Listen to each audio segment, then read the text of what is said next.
Hello everyone. If you like what I'm doing here, please consider subscribing, liking, and commenting. It would really help the channel out quite a bit. Thank you very much. Almost all the shows that you hear on this channel were produced around 60 to 90 years ago. It was a different time and a different era. Stereotypical portrayals and comments were the norm back then. Many old-time radio shows contained some material that today some would find objectable in some fashion. This is history, and this was the way it was. We learn from our mistakes and we move forward every time the sun comes up. The shows contained here are not only for the historical content they may contain, but for entertainment. What some may find offensive, others will not. If you find you are easily triggered by stereotypical portrayals or comments, I suggest you immediately stop listening, unsubscribe, and find other avenues of entertainment. Unless the platforms that I have these shows uploaded to mandate they be removed, they will stay. Please enjoy the following show.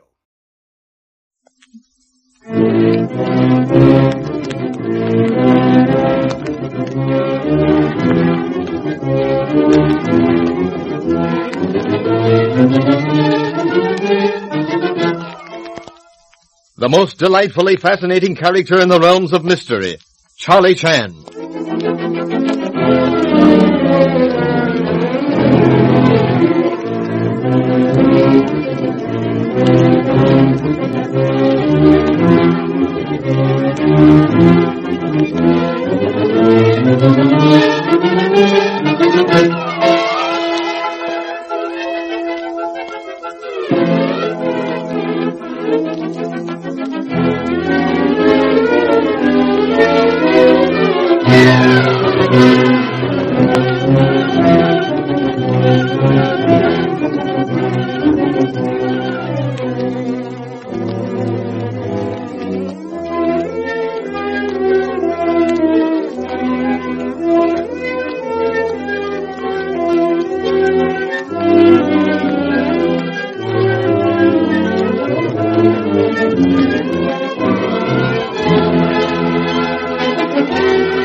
As Charlie Chan's investigation of the murder of Ellen Landini progresses, it becomes more and more apparent that evidence points toward Ah Sing, Dudley Ward's aged Chinese servant. Inspector Chan and the sheriff, Don Holt, have just found a bullet embedded in a tree in the grounds at Pine View. A bullet which may be the bullet fired after the murder was committed, that shot which was fired to mislead all at Pine View as to when Landini had actually been killed. Inspector Chan, Sam Holt, Don Holt, and Leslie Beaton are in the study as Charlie Chan hands the bullet to the sheriff. Yes, Sheriff, I would almost stake my worthless reputation that this bullet is the bullet fired from Madame Landini's gun. Which confirms our belief that Landini's gun was used to fire the misleading shot. Which, unless I miss my guess, makes the fixing of the time that Landini was actually killed all the harder. Why, Dad? Because, son, the murderer could have killed Landini, then hidden the gun he used, then went back and fired the misleading shot. But, Mr. Holt, that would mean that whoever did that would have to pass me 3 different times. And I didn't see any one person do that. Not necessarily, Miss Beaton. The murderer could have left the study after the murder by way of the balcony. Murderer could likewise have returned to study by that route to fire misleading shot, in which case you would not have seen him. Yes, that's true, of course. Of course, finding of actual bullet fired at time we heard misleading shot is confirmation of what we already had guessed. But it is more than that. Yes, Inspector? It is proof that said misleading shot was not fired in panic or in haste. Person firing same was cool and collected, and therefore was satisfied in own mind that he was beyond detection. Yeah, I agree with Mr. Chan there, and that's a very important point. Meaning that we can eliminate all the people who were nervous at the time. Not altogether, Sheriff. Why, Inspector? Mr. Romano, for instance? Nervous? Perhaps. But Mr. Romano is very good actor. No one, not even your humble servant who prides self on ability to read character, can tell when Mr. Romano is lying. Think of acting Mr. Romano did when he described to us scene in which Ah Sing moves stealthily from door to door.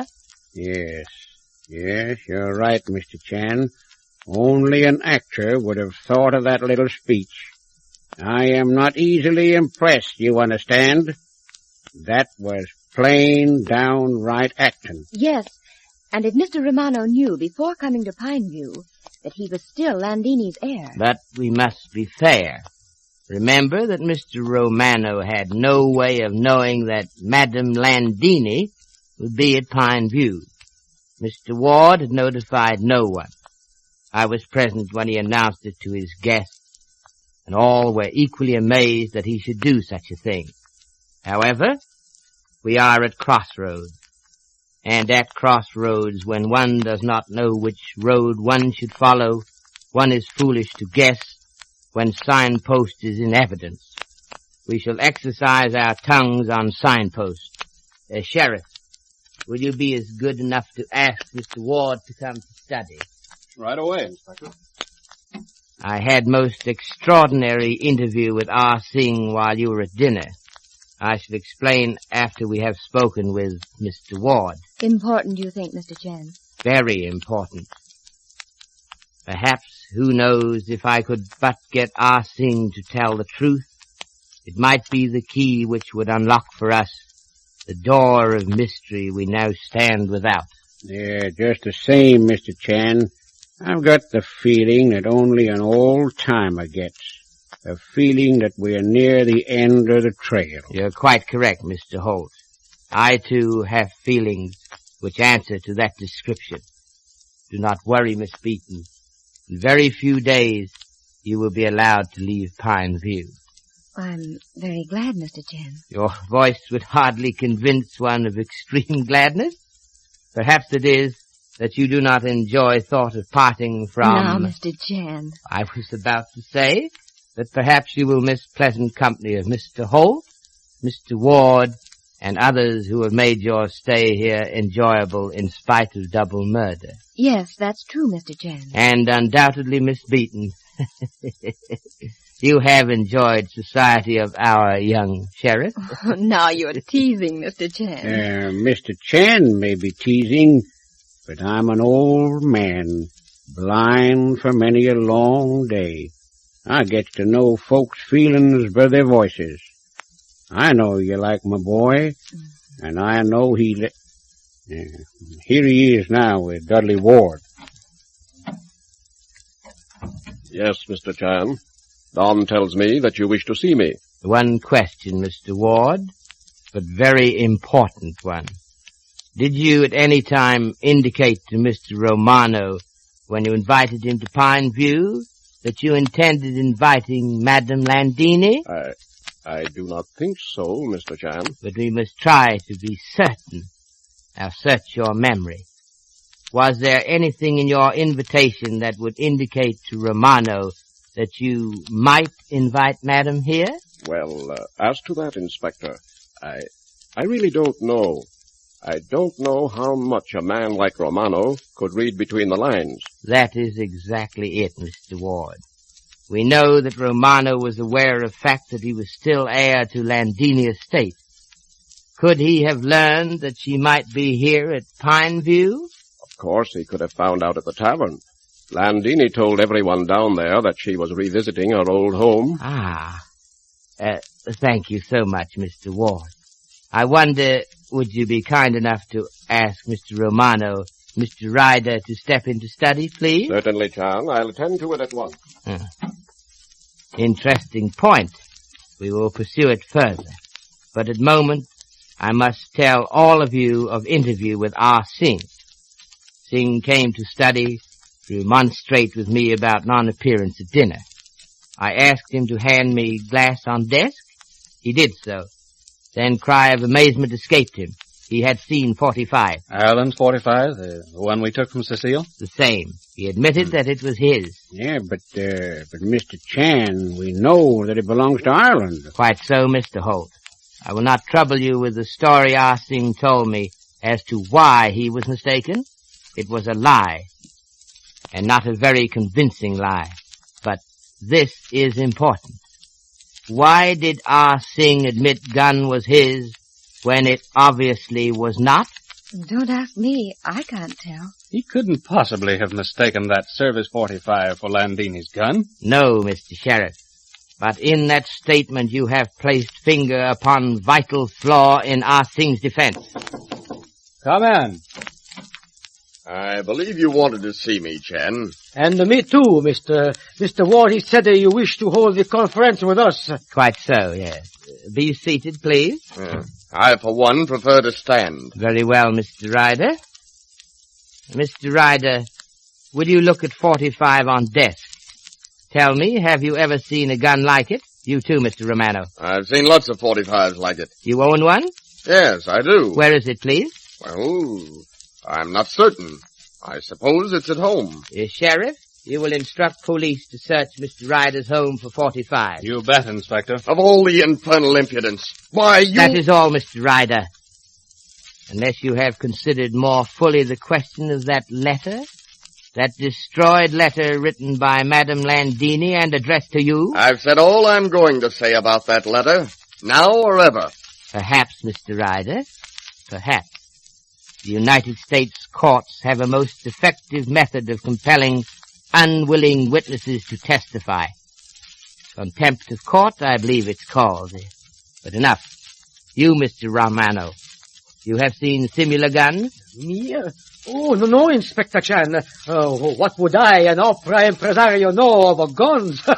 It is laughable. You cannot be serious. I am serious, Mr. Romano. You served in the Italian army during war, I believe. You fought in the Alps. Did you not possess service pistol? Yes, of course. But you forgot. I forgot, yes. You forgot serving in the war, Mr. Romano. Ah, no. You do not ask me to believe that. The war? No, I do not forget the war. But I forget the revolver. I was never very good a shot, you understand? You don't have to be a good shot to hit somebody at 2 feet. What do you mean, Ryder? You try to throw blame on me? Why not? You profit by Landini's death. You lied to Dudley about knowing that Landini had a son. You lied about... Please, gentlemen. This is case of, what is it? Pot calling kettle black. You, Mr. Ryder, are not untainted by guilt of lying. Now listen to me, Chan. Please? I have been listening. The chameleon does not change his color for amusement. Man does not throw suspicion upon another without cause. I'm going to give you till tomorrow morning to think. Now, please, both of you look here. You know what this is? I do not. They look to me like the proofs of a book. They are the galley proofs of Madame Landini's autobiography. They will disclose much more than at present I know, much concerning Madame's various husbands. Possibly you're not interested. But as I said, I shall give you till tomorrow to think. That is all. Good night. Thank you so much. So, Ryder owns a 45. Romano served in the war. And the galley proofs of the book, what will they reveal? After you have heard from your sponsor, Inspector Chan will be with us again.